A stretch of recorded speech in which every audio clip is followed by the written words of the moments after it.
Everyone thinks he or she is the best football expert on the planet. Just playing for pride now. And my prize gone.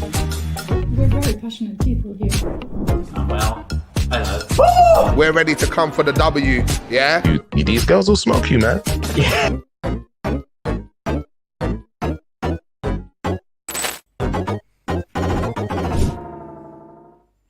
Hello and welcome to the Mirror Gaming Walkthrough, the weekly news show that's got the juiciest gossip and the spiciest takes.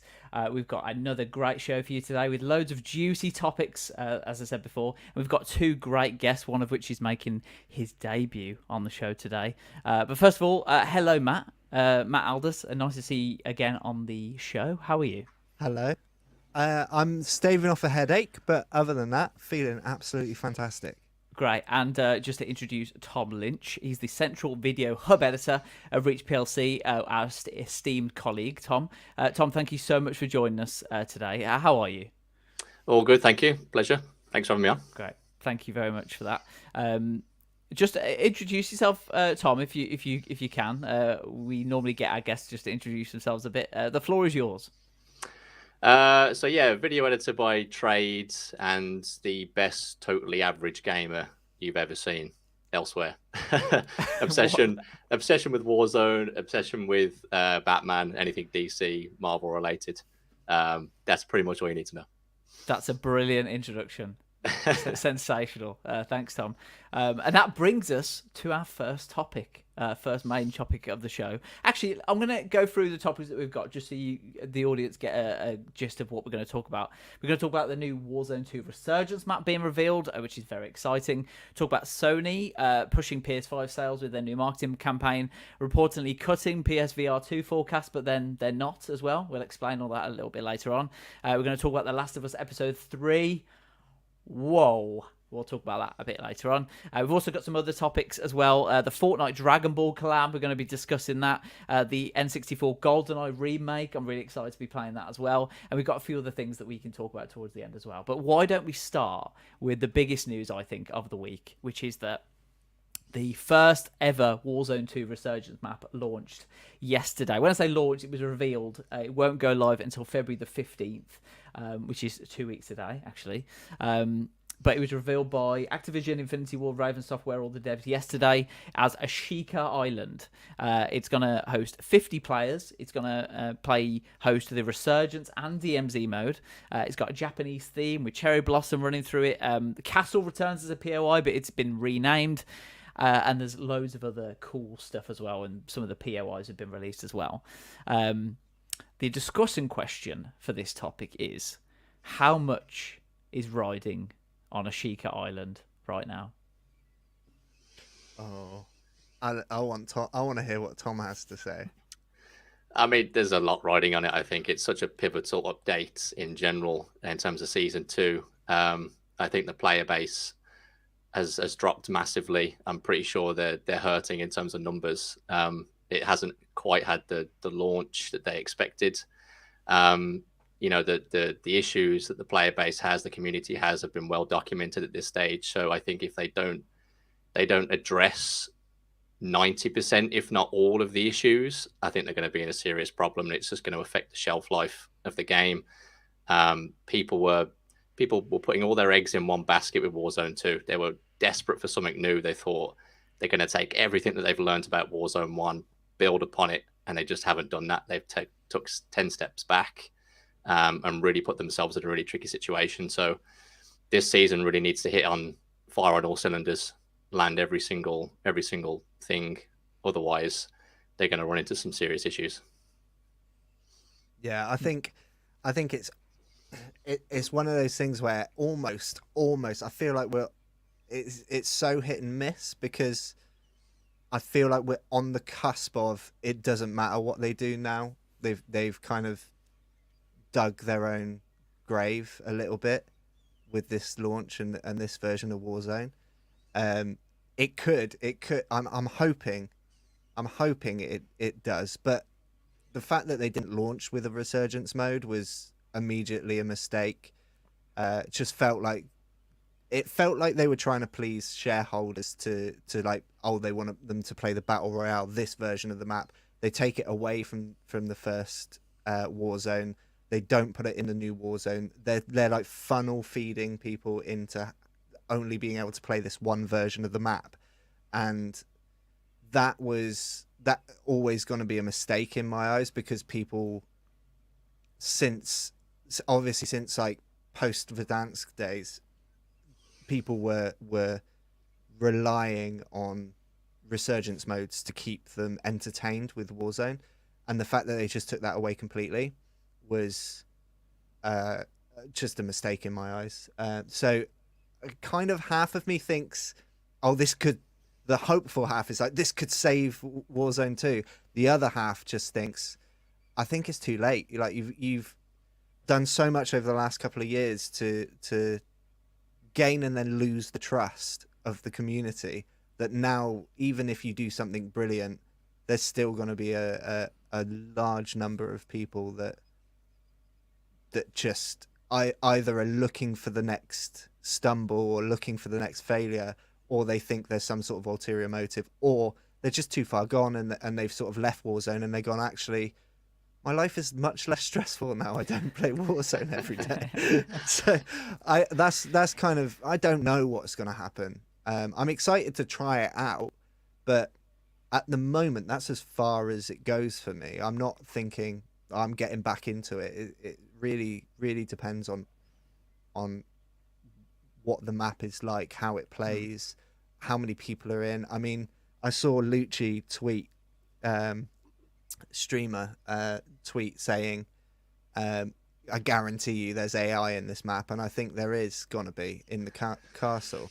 But I don't know if we know that properly yet, but I think there is going to be in the castle. But like, just the fact that they seem to rely so heavily on AI for interactions in the map in a game where it's people against people, just feels like either you're trying to populate the map because you're not confident you're going to have enough people to play it, or your finger is so far off the pulse that it just I don't know what you're doing. Because I don't think anybody has a real, like, nobody runs into AI and goes, oh, this is a great experience, I love this. Like, I don't think anybody's doing that, are they? I'm dead in about 3 seconds.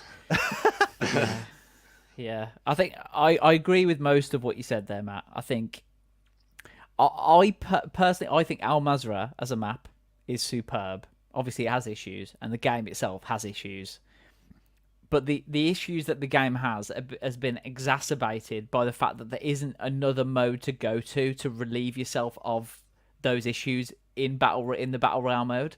Obviously, you have got the DMZ mode, but there's a very niche number of players that are going to be interested in that mode in comparison to battle royale and Resurgence. It's far more of a deep mode, if you like, much more of an immersive mode than battle royale or Resurgence. So it's a completely different audience almost. So them not launching with Resurgence, Al Mazrah and their Battle Royale mode had to be perfect for there to be no issues and for players to keep playing all the time. And it because it got so many issues, it's not perfect. I'm just going to put it that way. It's not perfect by the slightest. And when you finish playing a match of Battle Royale and you've had a bad experience, you have nowhere else to go other than to close the game down. And I think that's the biggest issue with it. If they launched it with a Resurgence map, you'll have people dipping in and out. And I think, you play a couple of games now, Mazda, don't enjoy it. You hop into Resurgence, play that for a bit, and you're like, actually, no, I'll miss Battle Royale. I'll go back to that. And then it keeps people on the game itself. I think that's what they've really struggled with. And obviously, Season 2, obviously, you mentioned it, Tom. Season 2 comes February 15th. We've had a few things teased. In regards to the 3-plate vest being default, there's going to be a big weapon rebalancing, hopefully, because we've had the same meta for 3 months, which is also boring. Bird's Eye has been removed while they sort out the customizable perk system, which is another good thing. So it all points to more variability and more options for players. And the more options that players have, the less boring the game will be. I think that's the biggest issue at the moment. The game is just a bit boring. It's just a bit boring, the experience, a bit repetitive, using the same guns, RPK, Fennec, Oh, you go and get the Warzone perk, so you get the UAV. Oh, get your loader. Okay, yeah, and then when you go to the same, it's all so boring. You're just playing the same game after again and again. So the more variety, the better, in my opinion. And hopefully, the Resurgence Map will give people that break from Battle Royale. And you never know, people might go back to it after a few players. So we'll see. Yeah, the worry I have with the Resurgence mode as well, though, is that I can't see how that fits into the play style of Warzone 2. Resurgence, from in Warzone 1 was such a fast-paced game mode. You were getting into fights really quickly, moving from different POIs so much quicker, obviously, because it's a smaller map.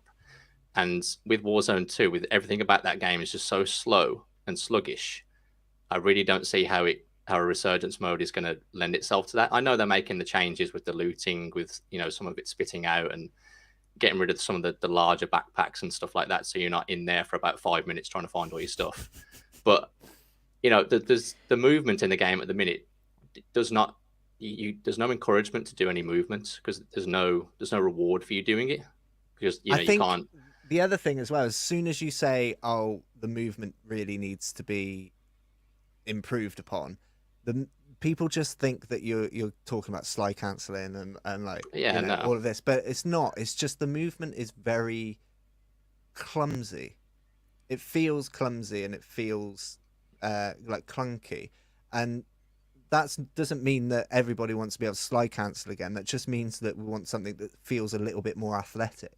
Because at the moment it feels like you're constantly just running with weights on your feet. Just something simple like bringing up your weapons a little bit faster out of a dolphin dive or something like that. Because at the minute it's just so slow.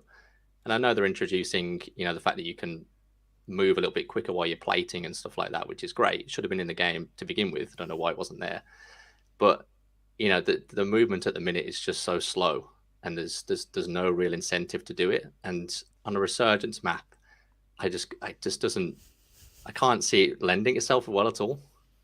Yeah, I mean, even reloading as an experience, if you start the reloading animation and you move a little bit in one direction or you try and sprint, it just stops it.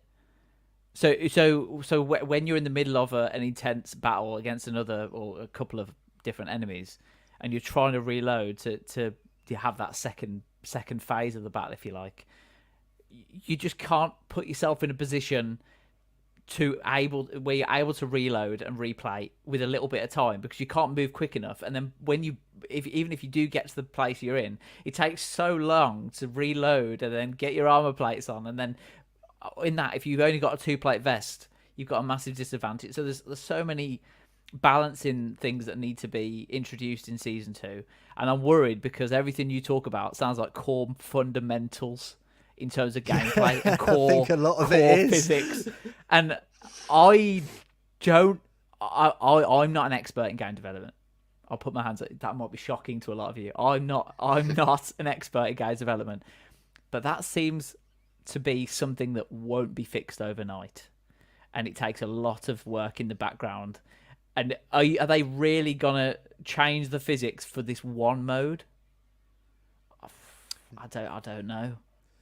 I think, I mean, maybe in 6 months we'll get improvement on improvement on improvement. But there'll be 3 people playing it in 6 months. But all of these improvements, they need to be going in the right direction, and they need to actually be improvements, not just things that they think the community want without seemingly listening to the community. Yeah. I think everybody from day one wanted to be able to run while plating, and even as the community is screaming, we want to be able to sprint while plating, they didn't implement it, and they still haven't, and they're still not going to. They're just saying movement has increased while you plate. It's not. We're not back to sprinting and plating like we were, and I think just that.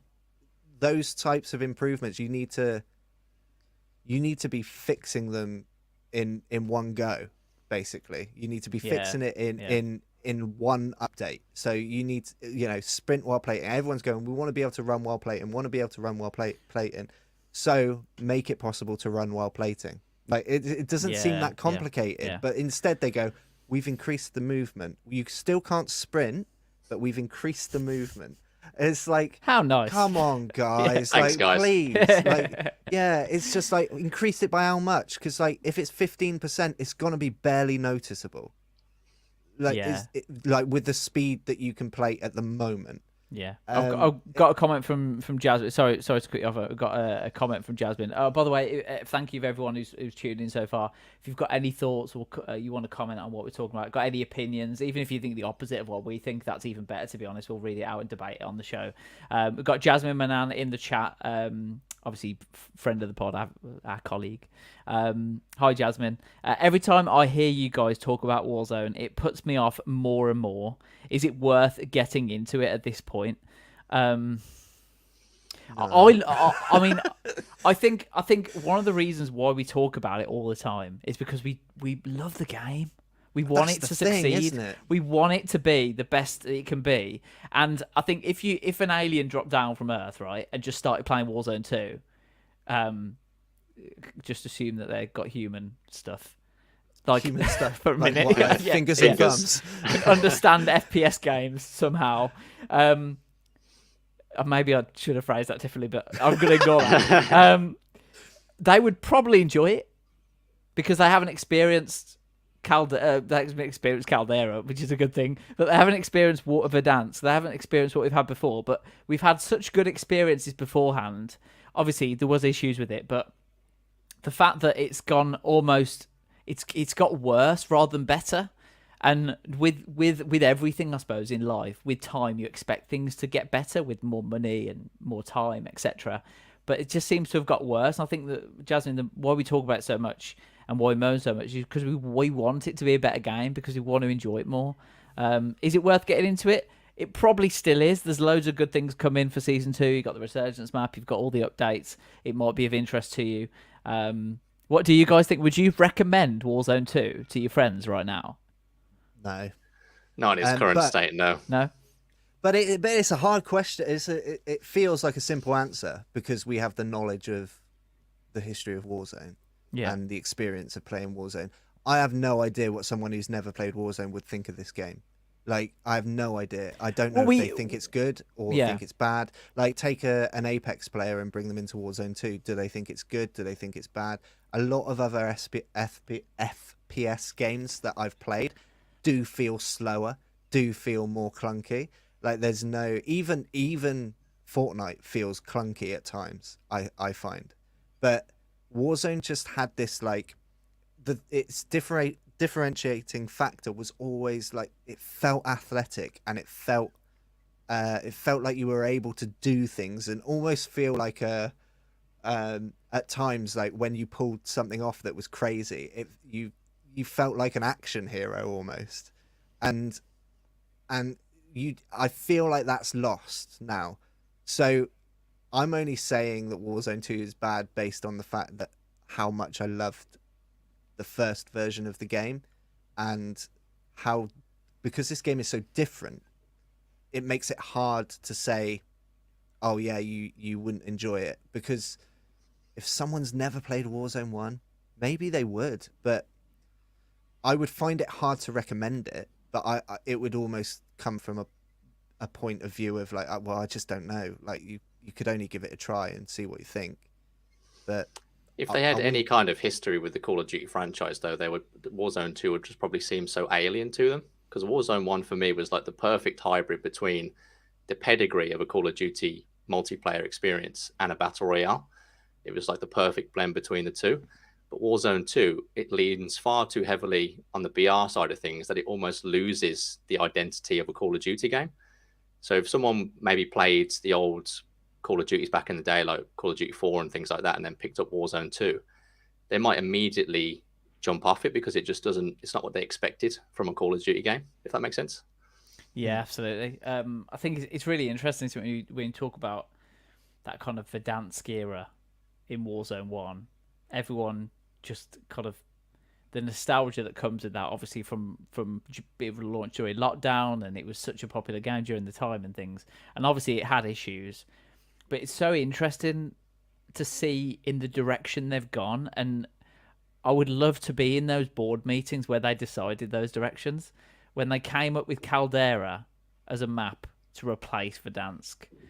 They went in a certain direction, and now they've gone in another direction with Warzone 2. And it felt like if Caldera hadn't come along, Warzone 2 wouldn't exist. They'd have just carried on. But Caldera was so badly received, they almost had to kind of bin that off and then start a new one to get other people there. But then Warzone 2 had to be perfect, and it's not. So there's so many interesting facets to this conversation. It feels like a missed trick, because when you think about it, like Warzone 1, the main complaint with Warzone 1 were like there were a lot of bugs and glitches and things like that. I mean, there's a plethora of things that were wrong with Warzone 1, but mainly the excuse given, or the reason given, was always like, oh, because we've integrated so many games, the code is so complicated that it's really hard to fix and make it run completely smoothly.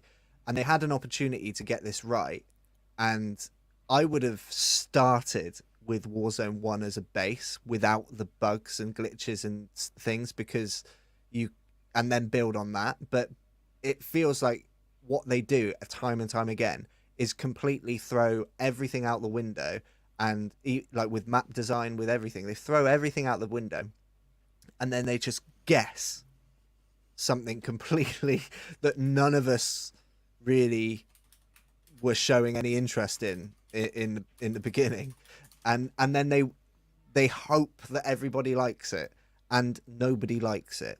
And they do this over and over and over again, and it feels like they just don't learn from their own mistakes. And it's just gotten to a point where it just, I don't know, maybe it's too far gone at this point. But it's almost as if they took all of the complaints about Warzone 1 and thought, people really hate our game, we need to rip it all up and start again. It's like, no, Warzone 1, towards the end of its shelf life, was a really, really good game. All the quality of life improvements they made it really, really enjoyable. We just hated the map.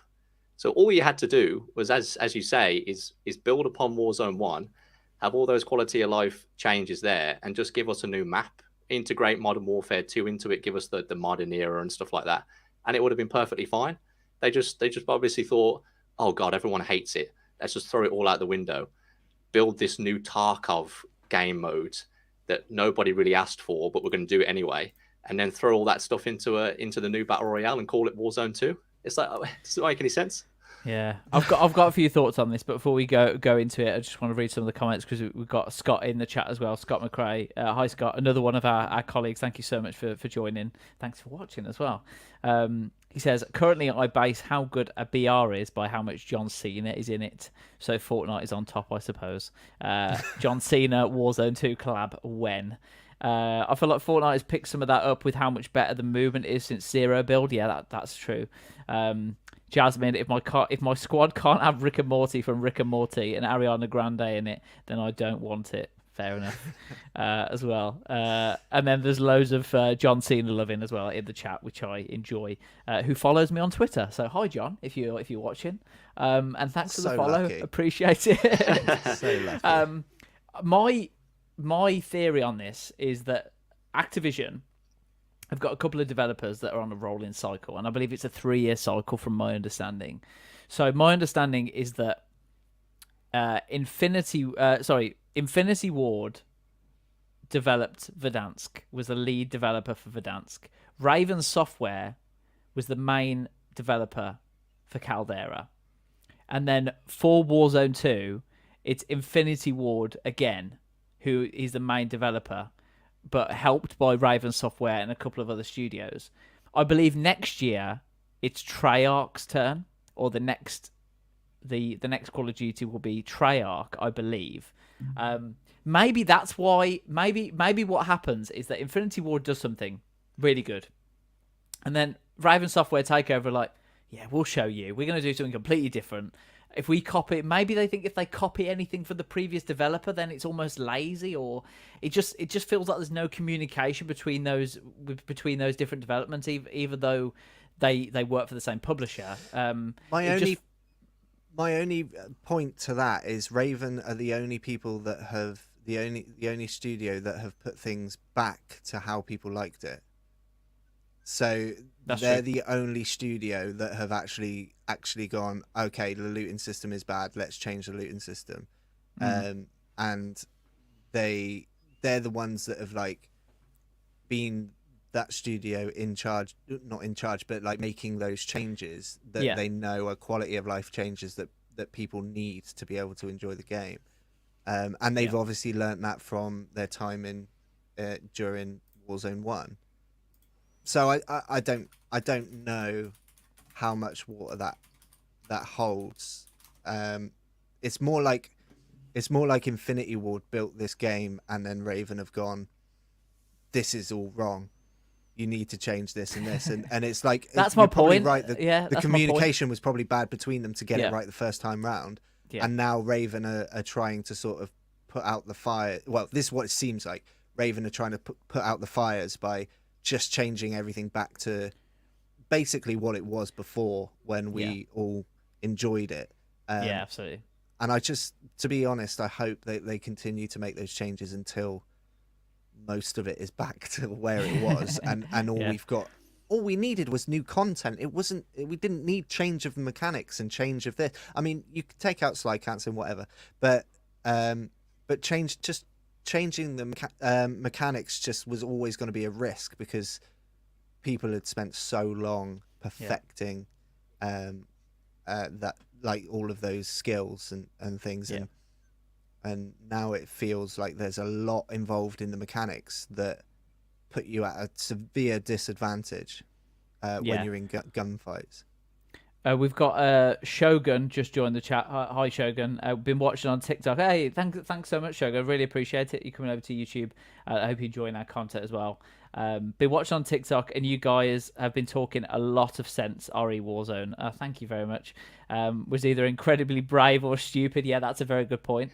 On that, if they'd have left the movement the same, wouldn't have everyone said, "Oh, how lazy is that? They've kept everything the same." Just as a counterpoint. I'm going to let Tom take this one because I think you're always going to get those people that complain that you haven't innovated or you're not doing anything differently. But I think if you were to ask those same people, well, are you enjoying what you're playing? They'll turn around and go, well, yeah, it's good. I play it every week. Or then why are you complaining that this thing is the same when you're enjoying it? I think you're always going to get those people that want new things, but sometimes that will go against what they're actually experiencing. If that makes sense. Absolutely. I don't think you need to change fundamentals to make something different. Yeah. Like I at all. I like bunch of new guns, new Al Mazrah, a resurgence mode with a brilliant map, and keep the core fundamentals pretty much the same, if not similar. Like similar enough that it's not a learning curve. And that would feel plenty different to me. I think it would have been fine if they'd have shut off Warzone 1, started Warzone 2, and it was basically the same, but the reason they were doing it was to clear the code out and make it less messy and easier to fix problems and stuff. Like, because they got, like Tom was saying, they got to a point where the game was solid and it was really good and it was enjoyable. It was literally just, maybe we've all been playing this, with these. It just needed a new coat of paint, didn't it? Basically, nobody really liked the Vanguard guns that much. I mean, I quite liked. I thought they were fine, but nobody liked that whole going back to World War II thing and or World War One, and nobody really wanted another World War game, but they did it anyway, and I didn't think that was particularly bad, but I think that was the main complaint, was just everything, like the guns and things, it could have done with a refresh. I mean, I would have loved to have the guns that we've got in Modern Warfare 2 now in Warzone 1. I think that would have been, I mean, obviously you're going to have issues with balancing guns and stuff, but I think that would have been like a really good, I basically think that Warzone 2, but with all the mechanics and fundamentals of Warzone 1, would have been a really good jumping off point to build upon going into the future. But instead, they managed to ruin, in my opinion, a bunch of things that were fundamental day-to-day things that we expect from a game. Something as basic as records. Yeah, You know, well, just like it's Yeah. just so like, what are you doing? Yeah, we've got a few more comments in from Shogun. I think all we needed was an optimized version of Warzone 1 with a new map and some cool new features, not a full overhaul that no one asked for. That's exactly what we're arguing, really. We've also got Colm going. Sorry, I hope I'll pronounce your name correctly. Please correct me if I'm wrong. Willow from TikTok. Oh, from Willow. Hi, Willow. Yeah, Thank you so much. I know Shogun and Willow. Did I pronounce his name correctly? Is that all right? I have no idea. I've only ever called him Willow. Okay, Hello. hi Willow. Nice to see you. By the way, for everyone watching on TikTok, really appreciate. We're live on TikTok now. Can you believe that? So hello TikTok. If can we wave to TikTok? Hello TikTok. We obviously you get a version of our live stream on TikTok, but for the full experience, on YouTube is probably the better place to watch it. So if you head over to youtube.com/mirror.gaming @mirror.gaming, you'll be able to go into our channel, and our live stream should be at the top to join. So you'll get the full 1080p goodness on there, and all the switching and cool animations and stuff, which I know people will love. So yeah, Willow says, I think they hold on some players as there's not much more out there. If Battlefield was better at launch, it would have destroyed Warzone. Oh, that's interesting.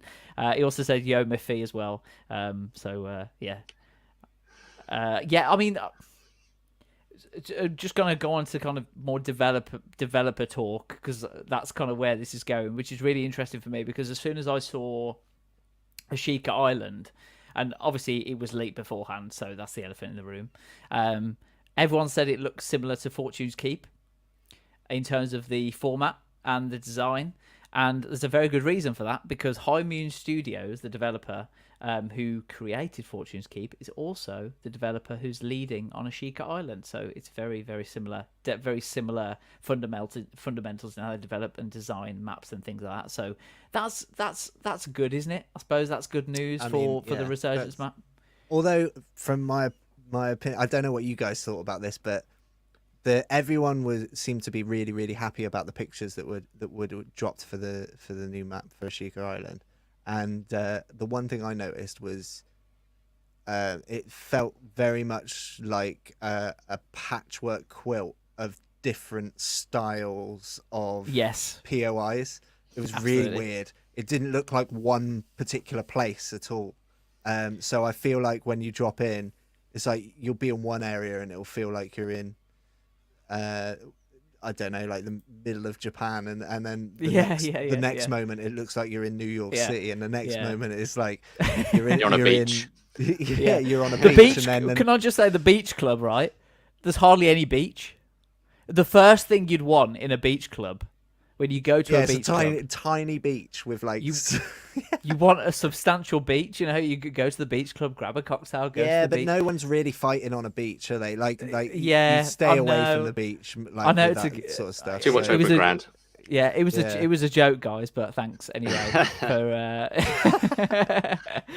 Shogun. Almost from different time zones. Yeah, exactly. And then also Willow says we're just happy to see a new map and gameplay. Yeah, I think everyone's just see something new and interesting for everyone just to kind of get stuck into.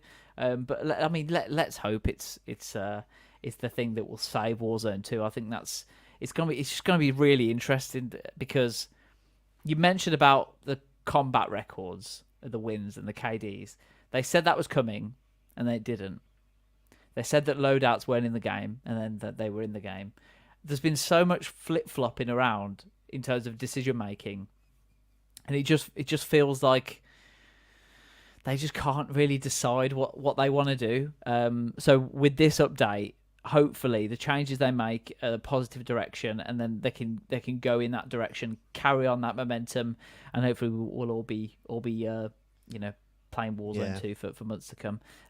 If you could both change one, because we've been on this topic for 36 minutes, which is good for Will, because producer Will, hi Will, by the way, in the background, he has to cut this down into chunks for our YouTube, so we're making his life incredibly difficult right now.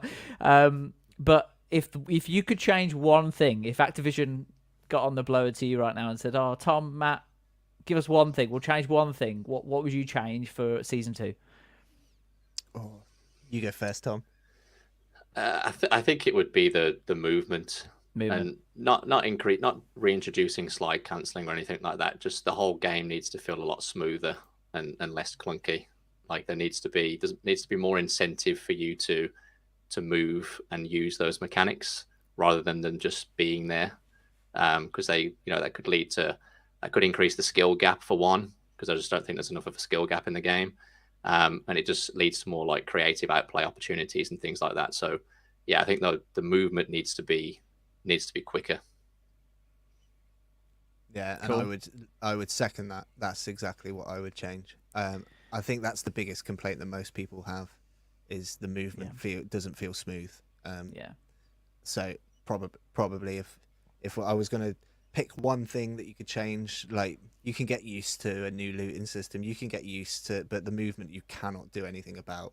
And I think it affects the way the game plays too much. But same as Tom, like not bringing slide cancelling back in and exploits within the movement. It's not about that. It's just about making it feel smoother and a bit more athletic and a bit more enjoyable and stuff to play. I would increase the time to kill. Oh yeah, that I think that would come second. True. That would come second, because sometimes it just feels like if you don't pick up the right gun and you've got someone who's got an RPK or a Fennec, you just disintegrate. You got no time to even think about being in that battle, and that's the fundamental of a Call of Duty experience, is that you at least want to feel like you're in with a chance of an equal fight with your opponent. And obviously there's different guns and things, but it just feels like sometimes you're not even given a chance.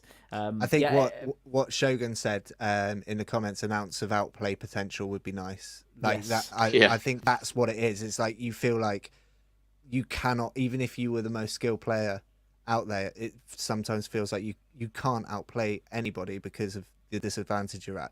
And I think most of that comes down to the speed at which you can do things. Absolutely. If you're watching, you haven't left a comment or anything, and you've got any particular comments about Warzone, please let us know.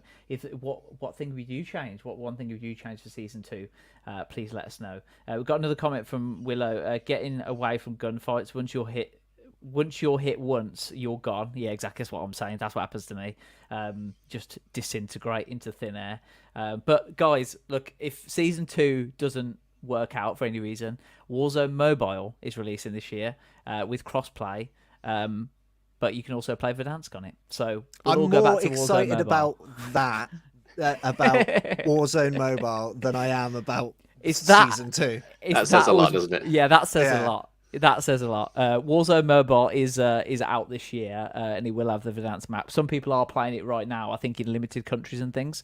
We can't get it in the UK right now, but it is coming this year, and it will have Verdansk. So that's interesting. We can all play that instead if season 2 doesn't work out right. But please let us know if you've got any comments about Warzone 2, and we'll read them out during the show.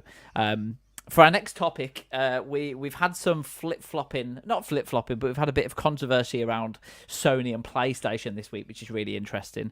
So Sony is pushing the fact that PS5's in stock. I'm sure you've seen some of the marketing stuff. There was a Leviathan axe in London, for example, that look really cool. And they're basically saying, look, PS5s are available to buy now from PlayStation Direct. Come and buy one.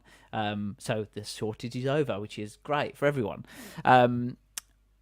In addition to that, obviously the PSVR 2, the new VR headset, comes out this month as well. A report from Bloomberg suggested that Sony have cut their PSVR 2 forecast following disappointing pre-orders. Ouch. But they later refuted these claims, telling Games Industry Biz that PlayStation has not cut PlayStation VR 2 production numbers, and that it is seeing enthusiasm from PlayStation fans for the upcoming launch, which includes more than 30 titles such as Gran Turismo 7, Horizon Call of the Mountain, and Resident Evil Village as well. So you can get a PS5 and you can get a VR headset. The headset is almost as much as the PS5. So what's the accessory? Is it the PlayStation 5? Is it the VR headset? I suppose the discussion question is VR ? Is VR dead, and what would it have to be? I don't know what your experience is with VR individually, but what has to? It feels like VR's always been on the cusp of mainstream, and it can't quite get there. Where do you see VR at the moment? And is it dead? People are saying VR is dead. Is it dead? I don't know. Don't rush in with your opinions. I don't know. I'm not massively clued up on VR, but I think the biggest issue with it is the barrier to entry. I think the headsets themselves need to be a lot easier to use, that you can just put it on your face and it works, rather than being like there's so many cables and stuff everywhere for you to plug in. And I know certain headsets now are leading towards that and getting rid of the cables and all the hassle of kind of setting it up, etc. But I just think the barrier to entry in general just needs to be lower. It obviously needs to be cheaper, because the headsets are still really, really expensive. And the issue with PSVR 2, I think, is that, and correct me if I'm wrong, but I don't think any of the old games on the first PSVR headset are like backwards compatible. Like Beat Saber, for example. That's correct, yeah. A game that everybody loves on VR. When I think VR, I just think Beat Saber and people posting those insane clips of them playing that game. Like Beat Saber isn't a launch title on PSVR 2. Like, it's coming later on down the line, because they're pretty much going to have to like remake the game for the new headset. Now, to me, that's just baffling, because that should be a launch title. And if you already own Beat Saber on the first PSVR, you should be able to play it on the new headset, surely. Yeah, I think you make a very good point about the price of entry, and I've just been looking on the PlayStation Store, and it is exactly the same price. If you want to buy a PSVR 2 headset, it's $529.99, which is the same as a normal PlayStation console is, with 2 controllers, which seems expensive. But it's so weird with VR, isn't it? There's something called Moore's Law, which I don't know if you're familiar with, but it's basically about tech. And it basically says Moore's Law is about technology. When new technology comes out, it's expensive because not a lot of people want it. But then as time goes on, technology gets cheaper because it's easier to produce. There's more people buying it. And then the technology gets so cheap that a new technology comes out to replace it. If you look at TVs, for example, how quickly we've gone from, I think, how expensive LCD TVs were, like even a couple of years ago. They're now dirt cheap. I'm now talking about OLED and QD OLED technology. They're really expensive. In a few years, they'll be cheap as well. With VR, it's always felt really expensive, and it doesn't feel like it's coming down at all, and it doesn't feel like there's I think there's so much experimentation with like the way to do things. So things like the lenses that they use, like there's something called pancake lenses, which is slightly different to lenses that we used before that, and there's still so much improvement to be made that it's just not at a point where loads and loads of people can buy it and trust it. Like, there's some people are going to really love VR, but how would you put it? Like, if everybody bought a PlayStation, if everybody was given a PlayStation, most people would like it. I would venture to suggest most people would like the experience of sitting down with a controller and playing a game, whether it's Minecraft or Spider-Man or Call of Duty or whatever. They're going to find a game that they like. With VR, it's very specific to the types of games you can play, and also the experience is very specific. So if you gave everyone a VR headset, everyone would probably try it, but then half the people wouldn't want to play it because it gives them a headache. Half the people wouldn't want to play it because it doesn't look quite right. Half the people wouldn't want to play it because they think the graphics are bad. Like, there's just too much and too many different areas that need improving before it can sort of reach the masses in the same way sort of like video game consoles have. Yeah. Game consoles have always been really accessible, ever since the Sega Master System. It's a little box you put under your telly, you plug it into something you already own, and you play games, and they're simple games. It doesn't feel like, if you give me a VR headset, I'm like, cool, what do I do with it? Like, I still don't know how to set it up, and that whole change of the experience of what we're so used to, I think for a lot of people, it's just too much to to comprehend, and the reward isn't big enough. Yeah, I think Maybe not comprehend. I think that's Yeah. not a nice word. Like, people would understand it, but it's too much Yeah. like setup Yeah. for the reward you get back. Yeah, I think for me, VR's always felt a bit of a gimmick. Like you said, like you get it and you play it for a bit, and then you just go back to your normal experience. Like, I've had a really good experience actually playing F122 in VR. It didn't work that well initially, but after a few updates and optimizing and everything like that, it works really, really well. But there's just something about the experience. Obviously, it's the immersion and everything, which you can't get from playing the game normally. But there's just that bit of, it's just a little bit blurry to where you want it to be. And unless the technology gets to a stage where it's or you can't differentiate between looking at a monitor and looking in a VR headset, I just don't think it will get there, because you're always going to want that crisp experience. Especially, we've got 4K monitors now, we've got 8K TVs. People want that kind of crispness in the image, and it just feels like even with the MetaQuest 2, which I've got, which is £350, I think it went up in price recently. The bit of blur just kind of ruins that experience for me. And unless we've got a few comments from Shogun, for example, I don't think it'll take off. It's absolutely incredible, and it still has so far to go. Yeah, that's exactly what I'm saying. I feel like it needs to be sensational for it to even get there. Like, I've had family members who I take my VR headset to, and like, look at this, how cool is this? And they'll be on it for 5 minutes, and they'll be like, oh yeah, that was cool, and then like, no interest after. It's like a short-term gimmick that you wouldn't want to kind of live with. It's almost like an accessory, isn't it, to a console, rather than a new system itself. Like, VR needs to get to the stage where, a parent is looking to buy a new video game system for their kid at Christmas, and the first thing that comes to their mind is a VR headset. Whereas at the moment, they just think a PlayStation or an Xbox or a Nintendo Switch or something. They don't. The VR headsets aren't seen as like a console that has its own rich ecosystem and things like that. It seems like an accessory that's just you can add that to a pre-existing traditional video game console.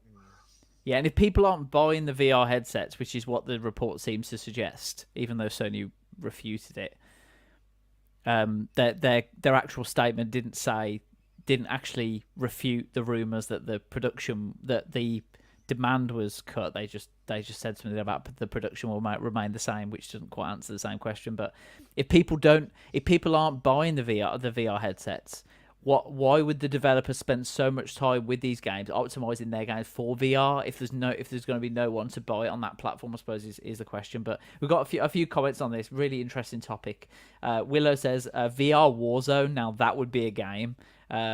Yeah, absolutely. I don't know how you do feel about that, but I'd be trying to run on the spot. Yeah, just in a VR headset, thinking, why am I moving so slow? Well, I think that's the thing with VR headsets, is that for FPS games, there's going to be a real struggle, because you can't move around. You need a real big open space for that to work.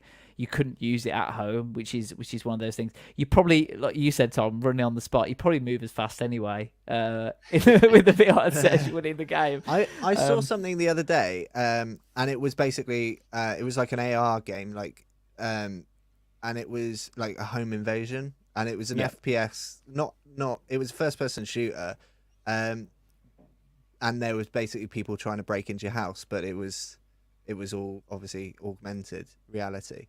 And you had to sort of go around your own house and like pick people off, and that looked cool. Like, I'd give that a crack. That seems like it could be fun. But I think like a lot of the struggle is for things like where you want to go and explore. Right, you can't actually walk around these spaces because you're in your home.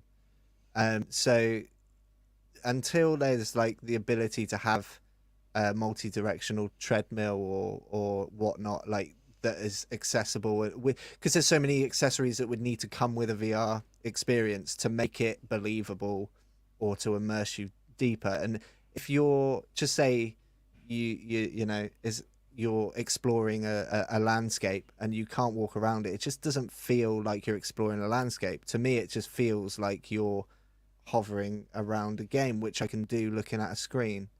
And I get that it's like a slightly more immersive because I can turn my head and like look over there and whatnot. Thanks for showing us how you. Great demonstration. Yeah, just in case you guys didn't know, you can like turn your head and stuff, and there's stuff behind you that you can see, but it's not enough.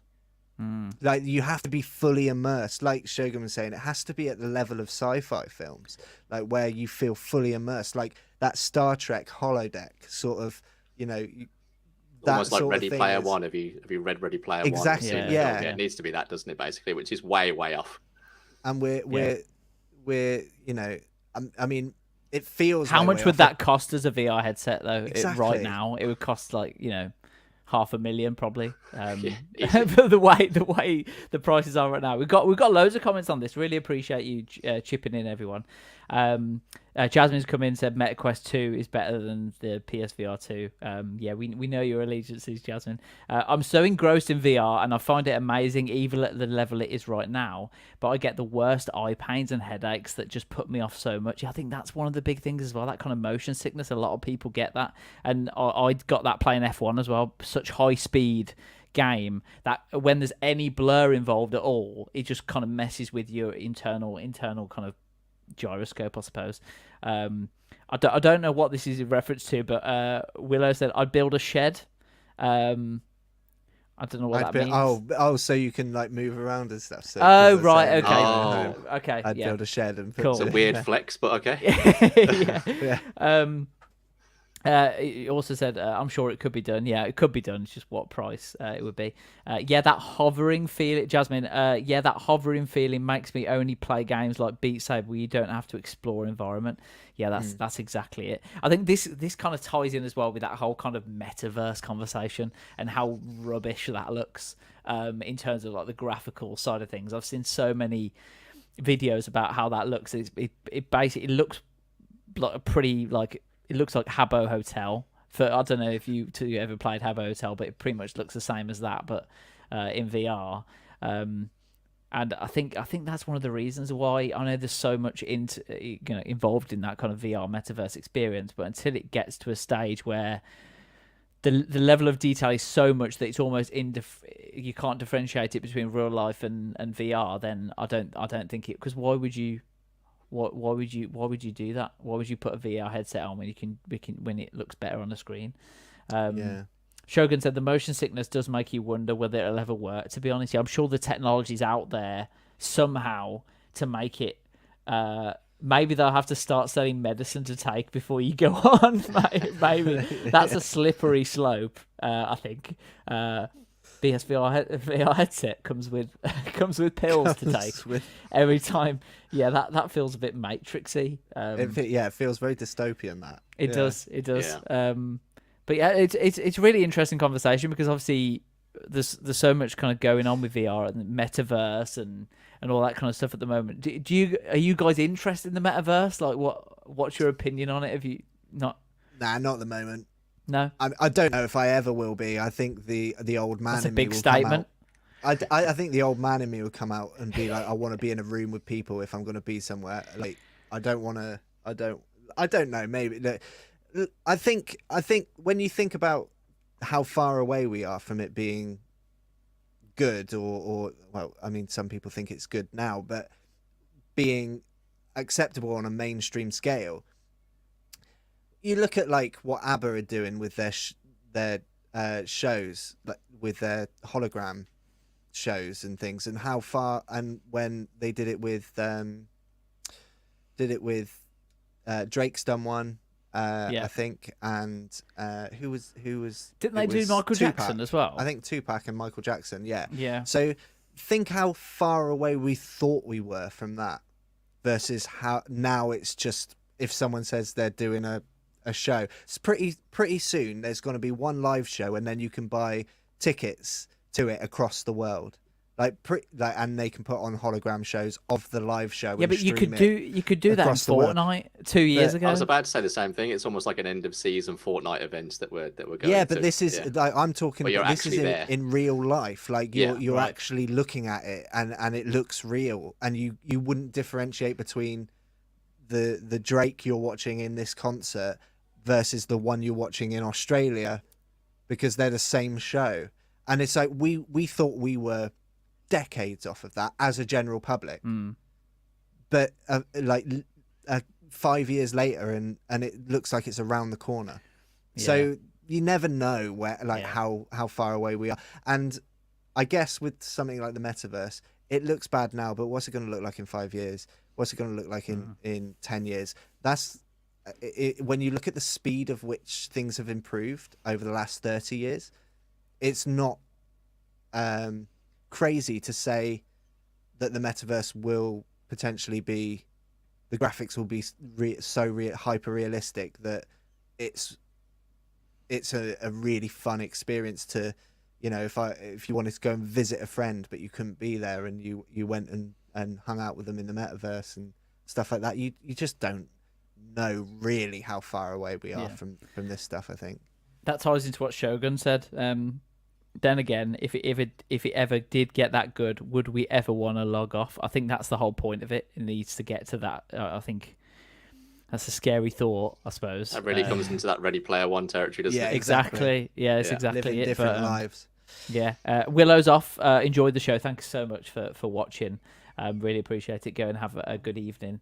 Thank you for watching. If you've got any thoughts on VR, Metaverse, please drop us a comment. Really appreciate that. I think we missed a few comments about Warzone, so I might go a bit back to that. I'm pretty sure COD Mobile, Shogun, I'm pretty sure COD Mobile has the same amount of players as Al Mazrah right now. Ooh. Yeah. Ouch. The thing with COD Mobile as well is they do some really awesome cosmetics and blueprints for the guns. Aren't. They're in a mobile game, but for some reason they can't introduce those things to the main game on consoles. Well, Warzone 1 had them. Yeah. Warzone 1 had I wouldn't say to the extent that Warzone Mobile had it, because there were really interactive, dynamic kind of camos where your weapons morphing and changing and things are flying off it and stuff like that. But yeah, but we never got to that level on the main games. I mean, we had the Godzilla gun, didn't we, for a bit? Oh, I guess. Yeah. I don't want to bring up that Godzilla versus Kong go down that horror show of why did they not fight? Okay, let's not talk about this. I'm sure that was a podcast a year ago. But I think now just kind of it's weird. They've gone so straight with the cosmetics recently. I know we're going back to Warzone. Sorry, Will. I know he's in the background going, why absolutely fuming. Why they're going back onto Warzone? I thought they'd start with the chat, but it's interesting why they've kept with the cosmetics. Maybe they're leaving it for another time. I don't know. Maybe they're focusing on things that community wants. Yeah, to be honest, I think at the moment they got bigger fish to fry. Probably, yeah. We've learned enough that we can maybe leave the cosmetics for today. But yeah, let's go on to our next topic, and it is a very good topic because I watched it only last night, so it's still fresh in the memory. It's The Last of Us HBO TV series, episode 3. For people who it'd be interesting to hear of anyone who's played the game on the chat, please let us know what you thought. Matt, I know you haven't played the game. Tom, have you played The Last of Us game before you watched the TV show? I have, yeah, not in a long time, but I have played it a couple of times. So you're familiar with the story and everything? Yeah. Okay, cool. So what did you think of episode 3? I thought it was one of the best episodes of TV I've watched in a long, long time. I thought it was beautifully done. It was incredibly seamless. The writing was impeccable. The performances were second to none, and I liked the fact that it was different to the first game. I was expecting to see certain interactions, certain scenes that are famous from that particular section from The Last of Us Part 1, where Joel and Ellie meet Bill. And the fact that we didn't get that and we got something different, I thought was really, really great. Just seeing that love story and those two characters, really focusing on those two, and then tying it into Joel and Ellie and stuff like that. I thought it was a really strong episode. The only thing I thought was missing is that I was expecting it to start pre-pandemic and pre breakout, and we didn't get that moment, which I thought was interesting because they have kind of been like the big talking points of the first 2 episodes, is them starting like that and seeing those moments. So the fact that we didn't get that was interesting. And it'd be kind of cool to see that in the future episodes. But I understand why they did it, because they really wanted, Bill and Frank to be the focus of the episode and really tie all that up in one episode, which I thought was expertly done. Yeah, I just want to point out, Jasmine, will there be spoilers? Probably. Probably. Probably. Yeah, So it's hard to avoid. I try my best, but yeah, she says she's gonna mute. So I don't know. We'll give you a signal to come back. Maybe we'll have to do a signal. Just a wave what's the for it to signal come going to back. be? Well, I can't do it now because she'll come back now. Or maybe that's what we wanted to do. Well, she doesn't Jasmine, know what come the back. signal is. Yeah, Jasmine, if you're there, come back, and Come what back. we'll do is we'll tell you what the signal is, and then tell you to mute, and then we'll tell you that the signal will be coming in a minute, and then you can unmute, if that makes sense. Hopefully she comes back, because otherwise that made no sense to anyone else. No. Probably. Yeah, I mean, Matt, do you want to? Yeah, do you want to? I agree with Tom. Like, it was one of the most beautiful pieces of TV that I've seen in a very, very long time, and I thought it told such a brilliant story in such a brilliant way, and the acting was just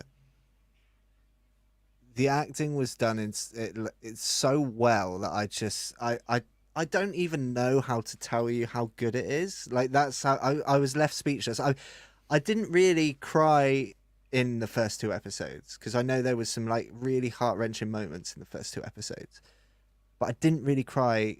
But I did at this one. I thought it was so terrible, like such a importantly sad moment. It felt like it really just, I don't know how to explain. It's beyond my capability to explain how good I thought that episode was. Nick Offerman is such a brilliant actor, and a lot of people think of him as like a stern man because of his role in the names escape me, Parks and Recreation, as Ron Swanson. And he has that look about him. He does have a very stern look about him, and he plays like that sort of strong character so well. But he's also got this, like, even in real life, if you ever watch him in interviews and things, like, Nick Offerman as a person, he's got this like amazing sense of vulnerability about him. So he was just the perfect casting for someone like Bill to be able to pull off that kind of, it really showed that to be like what it was to be a strong male character, I thought, because it wasn't the stereotype, and that to me was probably what hit me quite hard in the beginning of in the sort of first half of the episode, and then towards the second half of the episode, it was just, you just became so invested in this relationship, and if someone hasn't played the game, as someone that hasn't played the game, I didn't know what was coming. Like, even though it was done in a different way, as I understand it, to the game, I didn't know what was coming, and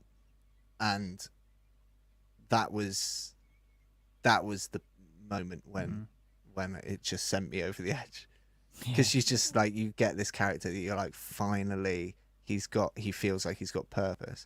His first motive was just to sort of, stick a middle finger up to the state. That was that, this conspiracy theorist sort of, I'm not going to follow everyone else, like I'm not a sheep, that sort of attitude.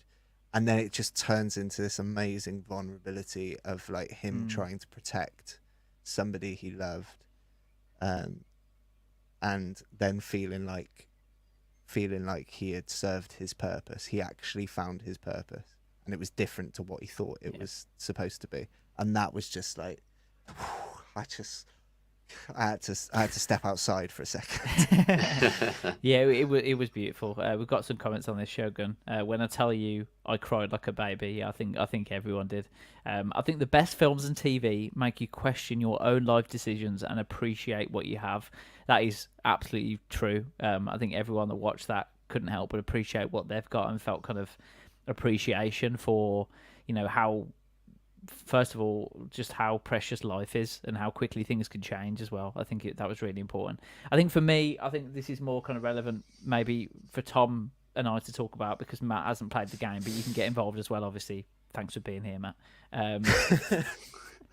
But to me, it felt like an apology from Naughty Dog, the developers of The Last of Us, because I think if you went back now and played the game, the way Bill's story is told isn't quite what it could have been, for many reasons, and I feel like this was an apology to the whole community, really, about this is how we should have done it, and this is what would have happened. I don't know how you feel about that, Tom, but I really felt like watching that. I felt like this just feels right. It feels like this is something that should have happened. No, it's interesting. Yeah, I never thought about it like that, because if my memory serves me correctly, in the first game, you don't really get any kind of ending to his story. Like you interact with Bill and then you just go your separate ways, and the game really doesn't tell you what happens to him, I think. And yeah, it's interesting because maybe that was the case. It's in Naughty Dog apologizing and really giving you an end point to his story and his relationship and where he ultimately ends up. Because that section in the first game, it's obviously very, very action orientated. There's a lot of stuff going on. It really, focuses on the traps and Bill's kind of nature before he met his partner, and then you don't really see any development of him beyond the fact that he kind of, okay, one last time, I'm gonna help you out, Joel, kind of thing. And there wasn't really anything else to him, really, apart from like the notes and stuff that you read about his relationship with his partner. So yeah, that's interesting. Like, it was a really great way for them to really dive deep into that character and maybe do him justice that they didn't do first time around.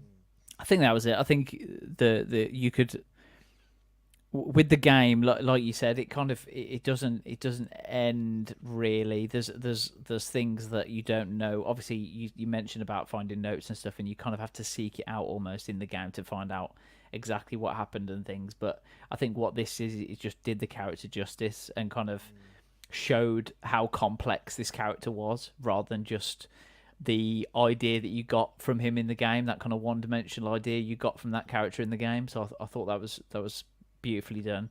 I like that angle. I like that angle of like felt like an apology, because that feels like not only was the show good and not only was the game good, but it's like it was a chance at retribution or a chance at telling the story the way that they had maybe intended to back then, but couldn't convey it in the game properly, or just that they maybe on retrospectively thought, actually we didn't tell that story the best we could have, and this is how we would have done it if the game was releasing today. This is what the story arc for those characters would be. And I think that's a really nice a nice way to look at it, especially if you're a fan of the games and you played the games, and this is obviously so different to what happened to Bill in the games or the story arc in the games.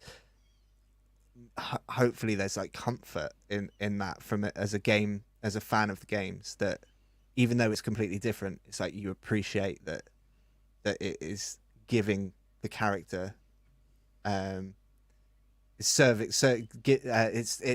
it's giving the story a reason to be there, and it's much more sort of in depth, and it sort of does those characters justice.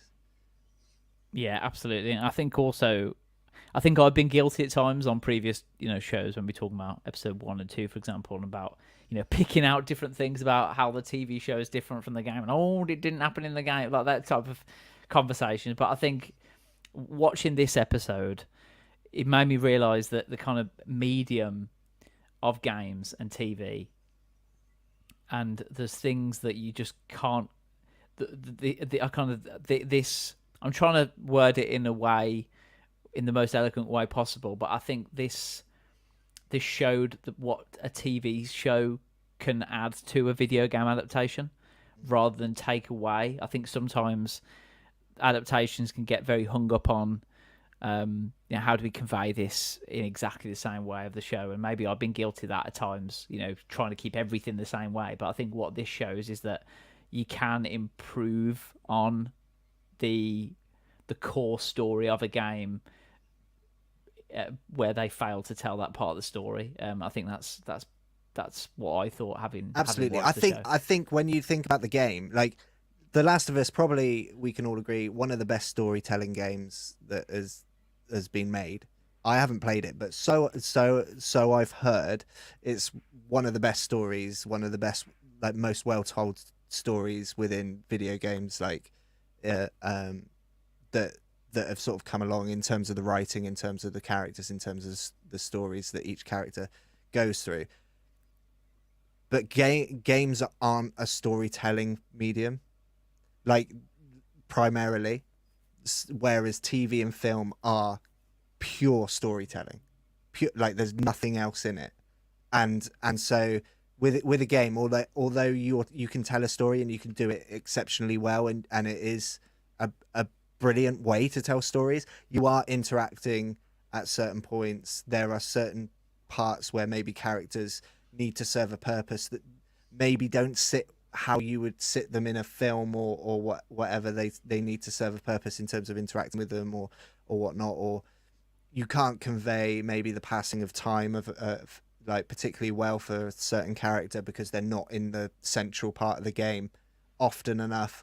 Whereas TV, you can pick out those parts, and film, you can pick out those parts, and you can put someone's 100% focus on that one story, and you can tell stories within stories within stories. And I think that's why it's so much maybe more powerful to have told this story in a TV sort of format than potentially they could have achieved within the game, maybe. Well, that narrative of the episode, it wouldn't have worked in the game, would it? Because there's not enough interaction. There's not enough things there for the actual player to do. But as you say, in the TV format, they have complete agency and space and time to really show that and convey that to the audience. Like the whole narrative and section of the game could translate to TV, but it could turn into a very one-dimensional, typical kind of episode that we've seen other shows in the genre do before. But instead, they kind of flipped it on its head and thought, okay, let's take this character that's really like a point A to point B. He's a character to get you from point A to point B in the first game. I think there's more story here to tell. Let's really focus on that, using this new medium, this new format, to really convey that to the audience that we couldn't have done in the game, because, in playtests, we saw people drop off at this point and say, I'm bored, there's not enough going on, I need more things to do, etc., etc. But TV gives them a great opportunity to really tell that story, because, there's no interaction involved from the audience, for example. Yeah, absolutely. The only way you could have told it in the game is literally just play that episode and just let them sit there and watch the whole thing. And through notes and stuff like they did, but yeah. Obviously it's not as powerful, is it? Because you don't see it. Yeah, exactly. But yeah, beautiful episode, and I just can't wait to see if they can do that from the source material and adapt it in that way and see it in that way. I'm just really excited about what they can do for the rest of it, because there's so many, as you know, Tom, there's so many moments coming, and you just think, I wonder how they're going to do these moments, and that episode gives me so much confidence that they're going to do those moments justice. Yeah, I was going to ask, like, as a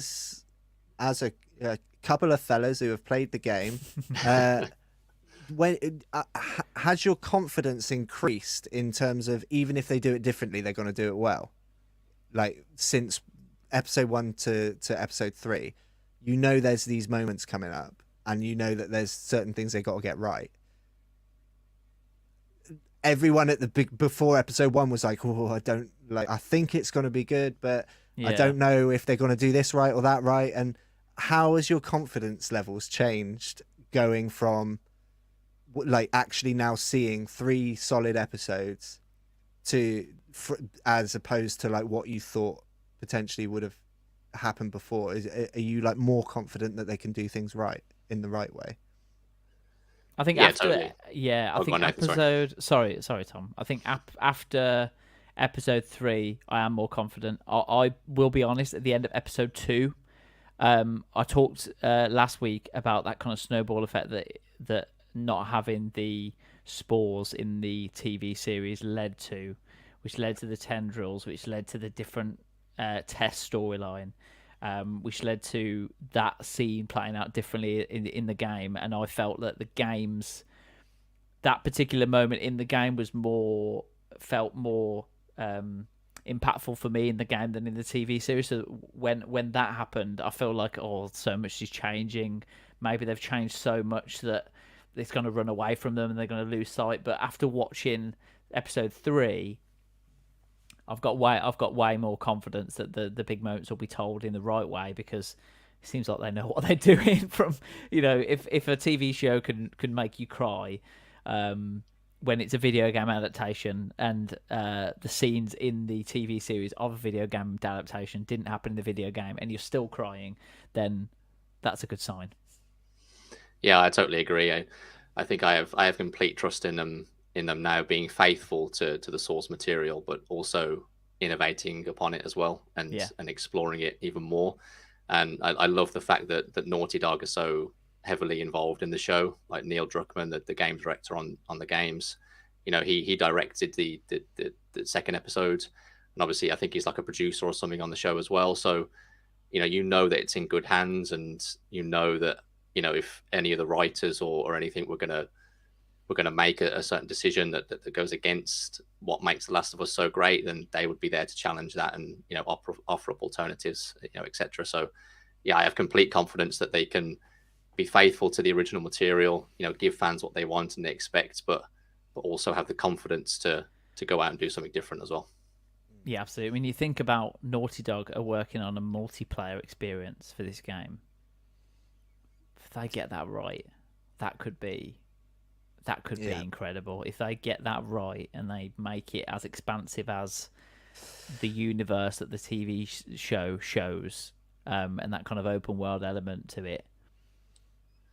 I mean, the multiplayer for the first game was like way ahead of its time. Yeah, I loved the integration with like your social media platforms and stuff, and like that your friends on Facebook were like part of your camp, and if you didn't succeed well in one game and bring back supplies, like it would affect your own friends list and stuff like that, and people that you knew, how it was integrated into the game. So if they can do anything like that and obviously build upon it into this huge open space that you can interact with your friends and stuff like that, it's going to be huge. Yeah, absolutely. And look, they've got the cast right as well, haven't they? I think we can say that now. The casting is fantastic. Pedro Pascal, Bella Ramsey. Sometimes I will say, I am a bit disappointed with how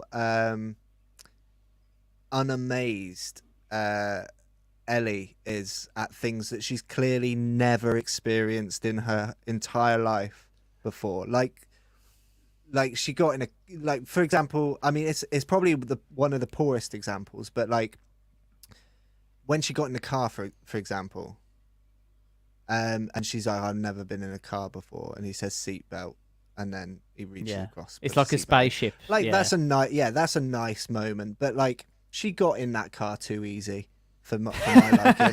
Like she's never seen a car handle, and she's like maybe like never been in a car. She's like got limited experience. Like she sees the machine in the arcade. She can't watch machine. a YouTube video, can she, of how to open a car door or anything?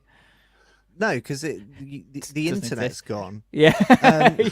But That's my but like point. there's just some and it's like the car example, like I say, is a bad one, but it's the first one that comes to mind because she is like, obviously it is a moment where she's like, oh, this is new and different.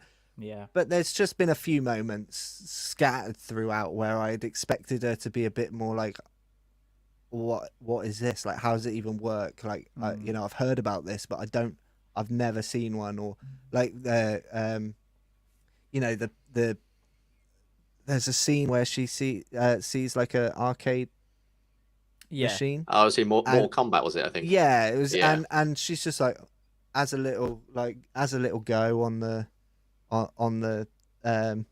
joystick and the buttons, and just goes, oh yeah, cool, see you later. And I just expected her to feel more sort of amazement from these things that she's not seen before.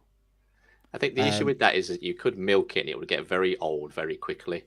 Like if in each episode she comes across something new, the audience are going to roll their eyes and go, okay, I get it. Like, you've never seen this stuff before. Yeah, like, but I we think understand, but can you not start off like with some sort of, I don't know, mate, like it, I mean, this is me we're talking about, and I'm very like fickle when it comes to this sort of stuff, and I'm very like, this tiny little thing. But there's just been a couple of moments where I feel like what she has encountered warrants like kind of a bigger reaction from somebody that's never seen it, but she acts like at times like she's seen it a bunch of times and she's done it a bunch of times, and it doesn't sit quite right. Yeah. I wonder if I know she was told not to play the game, but I wonder if she has, because I think I've She seen must her in have seen interviews things, where she right? says she's played it, and Yeah. then I've seen interviews where that she was told not to play it. yeah, that's it. So yeah. I think maybe she has played it before Yeah. she even got the role. Yeah, because the character of Ellie is very it's very well portrayed. That's pretty much like she is in the game. That kind of fearless attitude. That kind of Yeah, you like know, I no- love how she's playing the character. Yeah. It's literally just some like it's just another silly thing that Matt's got a problem with. Like, you yeah. know? Well, it's electrical tape gate all over again. Isn't yeah, it? electrical tape. yeah. Like I still go to bed thinking about that. Do you? It's really annoying.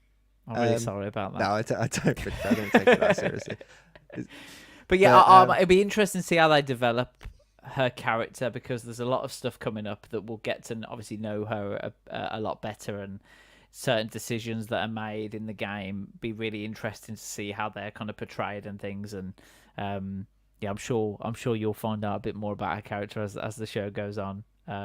Yeah, I've never thought about it like that.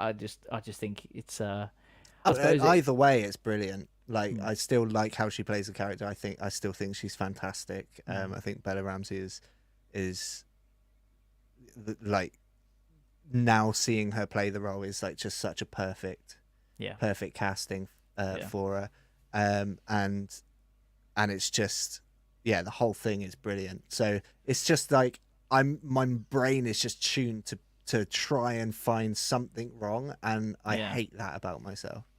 But I can't help but look for where there potentially would be mistakes, or like finding patterns in things. I do a lot and that sort of thing. So it's unfortunately just a burden I have to bear. Were you upset that there were chickens in the episode because you were talking about how we were confused about why animals were? Nah, well, we'd already sort of I wasn't upset. I've not been upset by any of this. Let's just get that clear. writing Why a the strongly birds? worded letter to the studio. yeah. I haven't, Why are the birds yeah. flying around, guys? I remember that from. That episode was a 1. question. I was just like, why were the birds not infected? Like, why were animals not infected?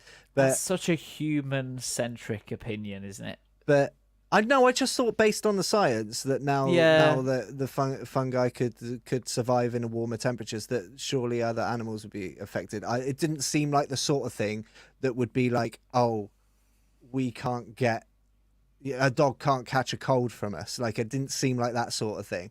It felt like it's a physical thing that can inhabit something. So why? Like, it feels like animals should also be infected, but if they're not, they're not, and there's probably some sort of explanation out there for it, and that's fine. I can suspend my belief on that. But you know what? Actually, I'm going to expand on that a bit. Do you remember when hopefully Jasmine's still muted. She hasn't watched half the show if that's the case. But do you know he talks about how it was in the flour and things? Yeah. Surely Yes. it would go into like chicken feed and bird feed as well. Yeah. It's a good point. And then that would. But well, potentially- actually, let's just be very, very clear. He didn't say that it was in the flour. He said our best guess. our best. This guess. is our best Yeah. guess is how it happened. So Yeah. so it could have happened completely differently, and that's just the only logical one that makes sense to humans. Yeah. Yeah. Are you tempted, Matt? From someone who hasn't played the game, are you tempted to go and have a look how it ends? No. Are you tempted? No, you Or just wanna- play the game in general. Or just play the game. Yeah. I want to play along with it. I want to play. I wish that I had my my console at my house now for the first time ever since buying it. But I want to play along with the game, with the TV show.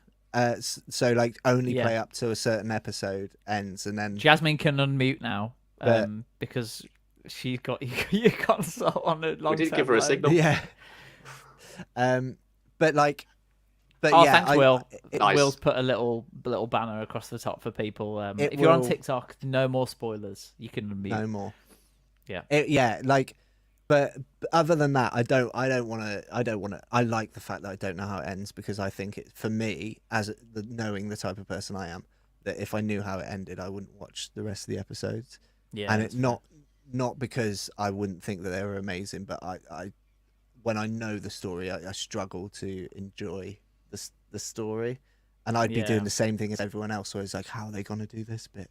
And I don't want to do that because I already find issue enough with things Yeah. that I just don't want to fuel the fire on that front. Because right now I'm the only thing I wish is that they would release an episode like every 2 days, because after 2 days is gone, I've processed it and I want the next one, and that really annoys me that I have to wait. And I'm so on a Sunday, I'm so like amped up to watch it that I'm like, should I stay up till 2 a.m. to watch it, or maybe I'll go to bed early and set an alarm? And I've done that literally the last 2 weeks.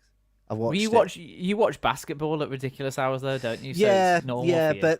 but it's like I need to see it like as it's being aired, because I just can't fathom waiting for You like get it spoiled on Twitter for you the next whole day as well. And I spend my whole job and day is social media, so I don't want to ever spoil it for myself either.